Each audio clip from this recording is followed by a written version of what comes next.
everyone. Thank you so much for joining us for today's Appraisal Buzzcast. With me, as always, is Hal Humphreys, our host. Hal, how are you doing? I'm doing great, Jim. How are you? I'm doing good. We have a great episode today. We'll be talking with Isaac Peck of OREP. Let me bring him in. Hey, Isaac, how are you doing?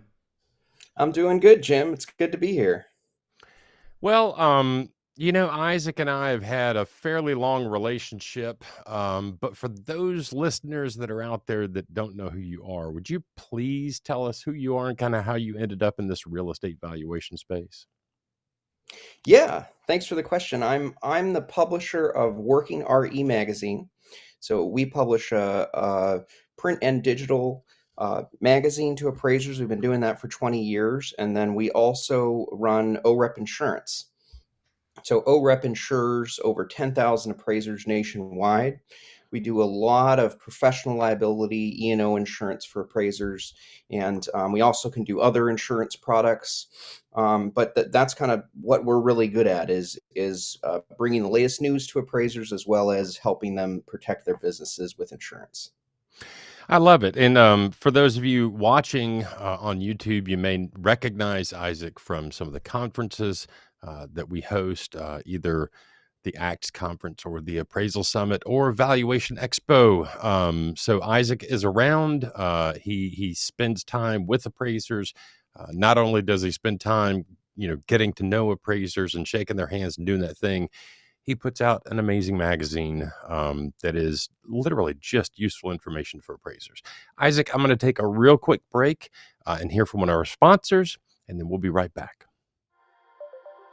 Need a profitable PDC solution for your clients? Jaro's appraisal management software makes the process faster and easier.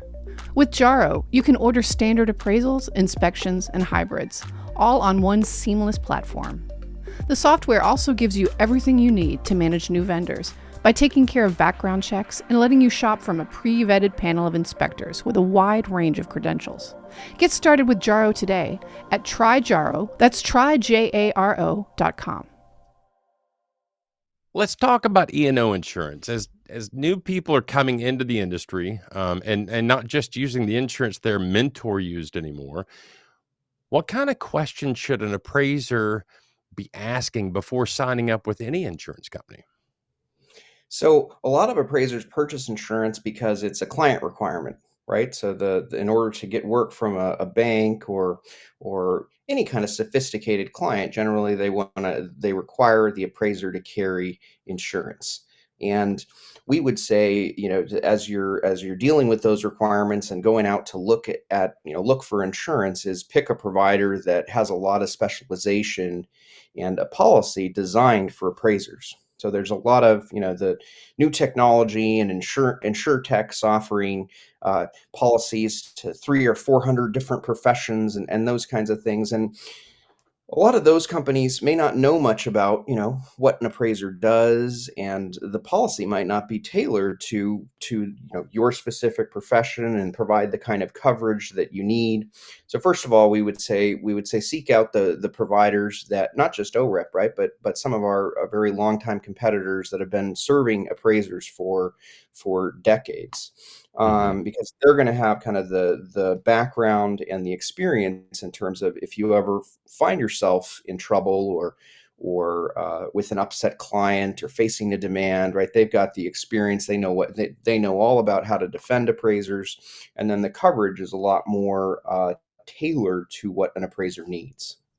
Yeah, and I think that's one of the things that, I heard a horror story a couple of years ago. A fellow appraiser in an adjoining state, I won't say which state, had gotten their E&O insurance as a rider through their real estate broker's insurance.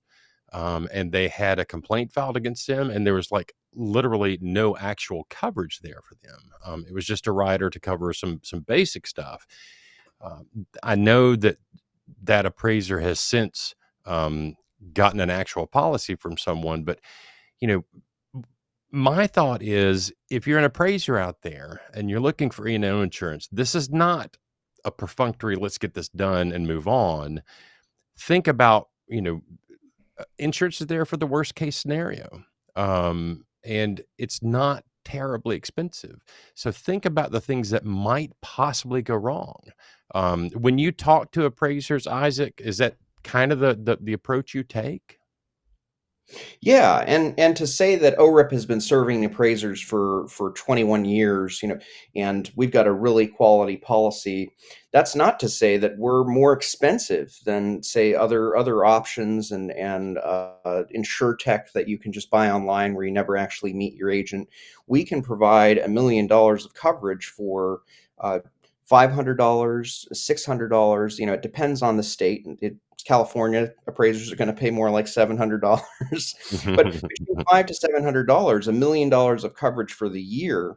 So our policies are very competitive, but we have found, that I talk to an appraiser at least a couple times a year, right? That where they purchased a policy, for instance, that doesn't provide coverage for state board complaints, and even more than claims, right? Appraisers are apt to get a complaint filed with the state board against them, whether it's an upset borrower or a seller, or Fannie Mae and Freddie Mac are filing a lot of state board complaints. And so I've talked to appraisers that have an insurance policy that doesn't provide them any kind of reimbursement expenses or coverage when they get called to the carpet by the state, and that puts you in a tough position, Mhm. because all of the legal expenses, and if you wanted to hire a USPAP expert to come in and help defend yourself against the state, all of that's coming out of your own pocket.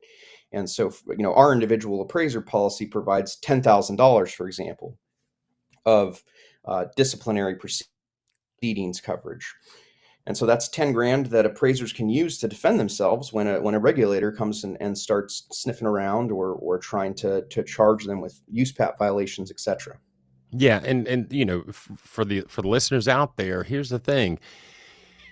In the world of having to file a claim on your insurance, I would think, and Isaac, you tell me if I'm wrong, you're much more likely to have to deal with a board complaint than you are an actual lawsuit in the world of real estate appraisal. Oh, very much so. I mean, our mutual friend Tim Anderson, I think he's said in the past somewhere around 2,000 complaints get filed every year with state boards against appraisers. And some of those, if the state board is set up correctly, they might dismiss the complaint before it ever gets sent off to the appraisers. But there are several thousand state board complaints filed against appraisers every single year. It's a really common thing that we see, and that that we help appraisers defend themselves for. Awesome. Great. Well, let's do this. I'm going to take a real quick break to hear from one of our sponsors, and then we'll be right back. Did you know that NAN hosts quarterly discussions with our appraisal panel on bias, inclusion, equity, and diversity initiatives that impact the appraisal industry? The topic of bias in the appraisal world will remain at the forefront of legislative, agency, and lender priorities well into the future.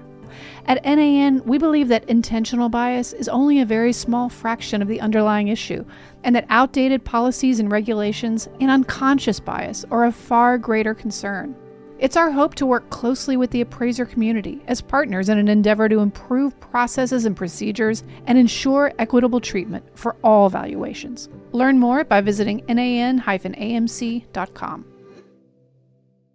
Isaac, there's a new issue appraisers should be aware of. And quite honestly, I don't know of a single appraiser in the country that isn't aware of this, but the recent racial bias claims. Some E&O providers don't protect against these claims. If an appraiser goes to Facebook to do research on what's available, they're going to get all kinds of really bad information.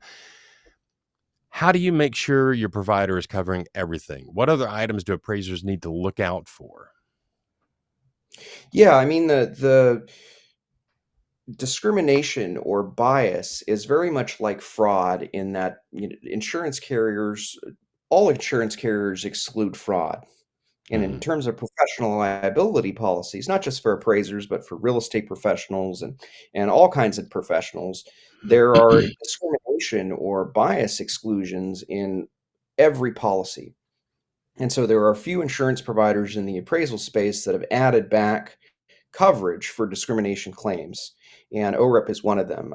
Some of our largest competitors, some might provide, $50,000 or a smaller sublimit of discrimination claim coverage, and we provide between 100K and 500,000 in each of our policies. All of our individual appraisers enjoy 200,000 of discrimination claim coverage, but it is a very much an increasing exposure for appraisers.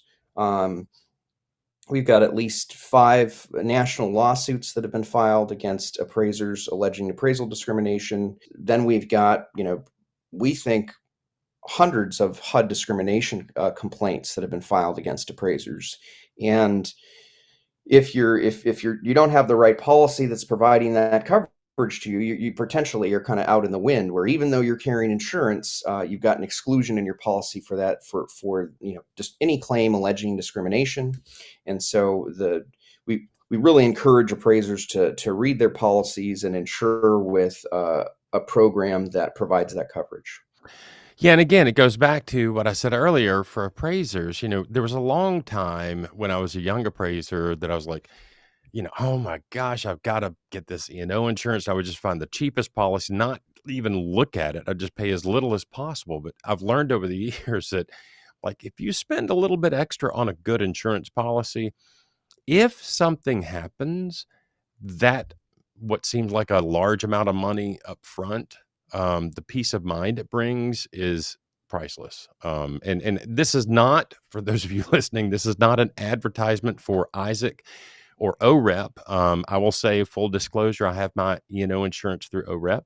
I think they're a fine company. I've known Isaac for a long time, and I trust him and like working with him. But this is good advice for any appraiser. And Isaac, I know you would prefer appraisers come to OREP, but if they choose not to, you would say get insurance. Yes, absolutely. I mean, I think that there are a few very sophisticated providers of appraiser insurance in this profession, serving this profession for a long time. OREP is definitely one of them, and you don't necessarily have to pay more to have good coverage.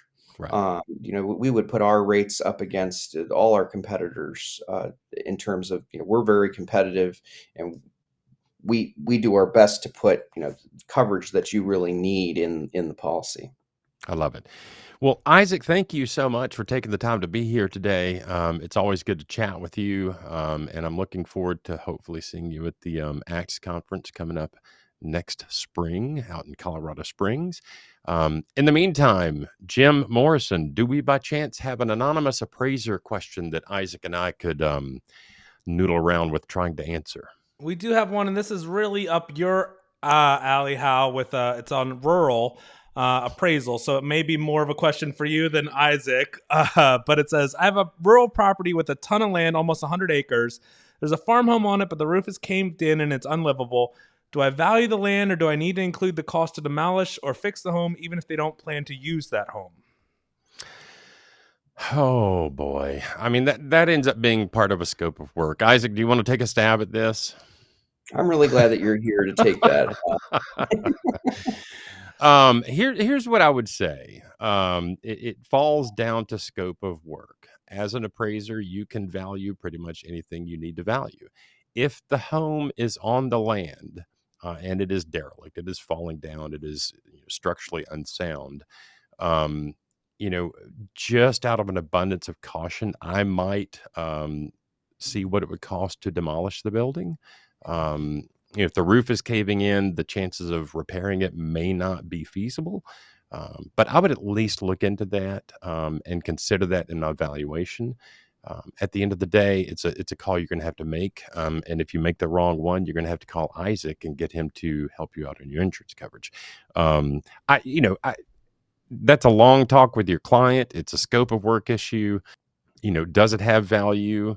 Probably not. Might it have a negative value? Possibly, if you've got to demolish a building. The cost to remove a building that is falling down is literally the cost of an excavator for a day and an operator for a day to take the building down. So I think that's a fairly easy thing to deal with. Jim, I hope I've muddied the waters so much that nobody understands what I said. No, I think that's great advice. And if anybody else has any questions and wants to be included on the anonymous appraiser segment, reach out to us at comments@appraisalbuzz.com. We're always looking for new questions for our experts. Well, Jim, do we have anything else we need to cover today? No, I think we've covered everything. Isaac, thanks so much for joining us. Yeah, thanks for having me. It's always good to see both of you.